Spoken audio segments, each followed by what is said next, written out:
Le Tai Chi Chuan consiste essentiellement à travailler systématiquement le Qi dans le corps. Le Qi, c'est un fluide qui circule dans le corps humain. Il est à la fois énergie nourricière, base de la santé, source des forces et de la puissance en arts martiaux, surtout arts martiaux de l'école interne.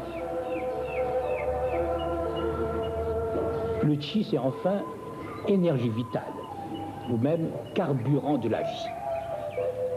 Et selon la philosophie chinoise, tout procède du Qi dans l'univers.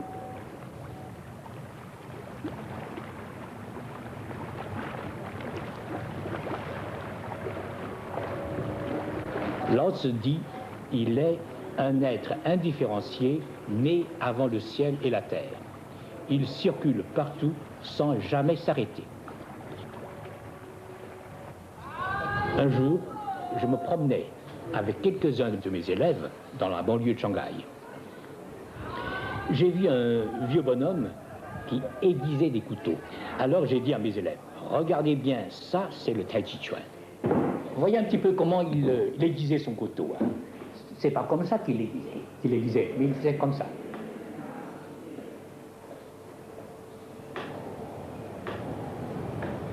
Les yeux mi-clos. Donc c'est le Tao dans son boulot. Maître Gu, qu'est-ce que c'est le Tao? Qu'est-ce que le Tao? C'est une question qui ne se pose pas. Lao Tzu n'a-t-il pas dit dans son chapitre 1, un Tao dont on peut parler n'est pas le Tao permanent. Donc, dès qu'on en parle, dès qu'on le pense, on en fausse l'idée. La seule voie d'accès au Tao, toujours selon Lao Tzu, c'est le mot contemplation. On contemple le Tao à travers soi-même et les choses du monde sensible. Dans le I Ching, livre des mutations, il est dit, le Tao, c'est le yin et le yang. Je vais vous expliquer un petit peu les différentes façons dont le yin et le yang se manifestent dans les différents mouvements du Tai Chi Chuan. Vous connaissez ce que ça veut dire parer. Et ce qu'on appelle repousser. Bon. Parer, c'est l'élément feu. Donc il se porte vers le haut, comme une flamme. Bon. Et repousser, c'est l'eau.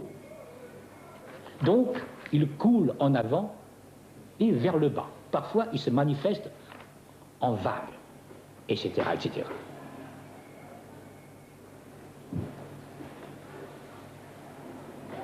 Voyez? Et dans chacun de ces mouvements, le yin et yang joue toujours. Et chaque mouvement comporte deux phases, déploiement et repliement.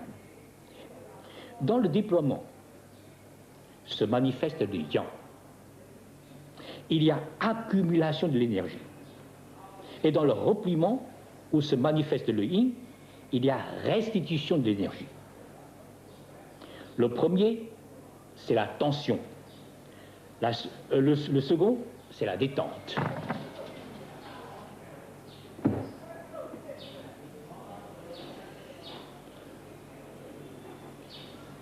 Vous voyez nettement la différence entre les deux phases. Le premier présente la forme ronde qui correspond à l'aspect yang. Et le second, la forme carrée qui correspond à l'aspect yin. Et dans le premier, le chi central s'ouvre et engendre le déploiement, et dans le second, le chi central se ferme et engendre le repliement. Pendant le déploiement, le chi remplit les méridiens yang. Donc, vous voyez, le dos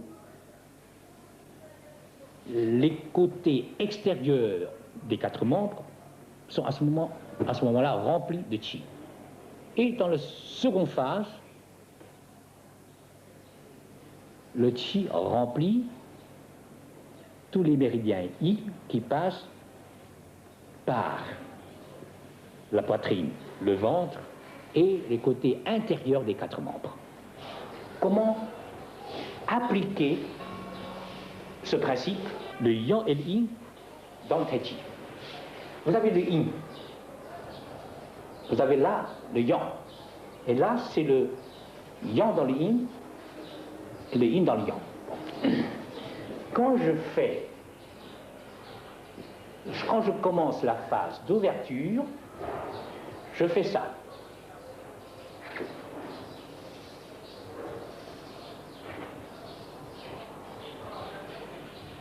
Le début du yang se développe jusqu'à son apogée, vous voyez.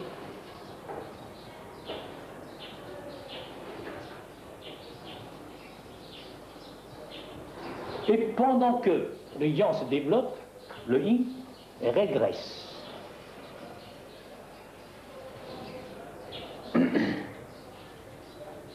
Bon, maintenant, le yin commence à se développer pendant que le yang diminue. Mais attention, que signifient ces 2 points dans ces mouvements? Je ne fais pas tout de suite comme ça, mais je fais quelque chose en avant de reculer. Donc il y a toujours quelque chose qui me retient. C'est ça, le yin dans le yang.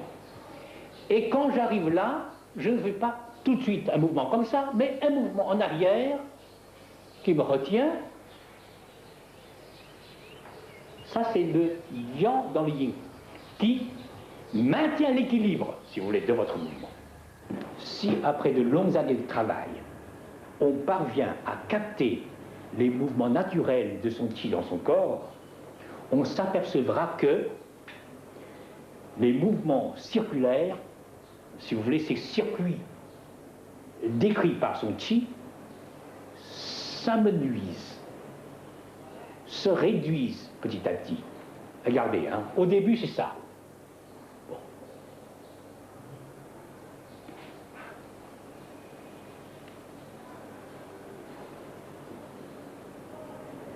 Mais petit à petit, vous verrez que les cercles disparaîtront.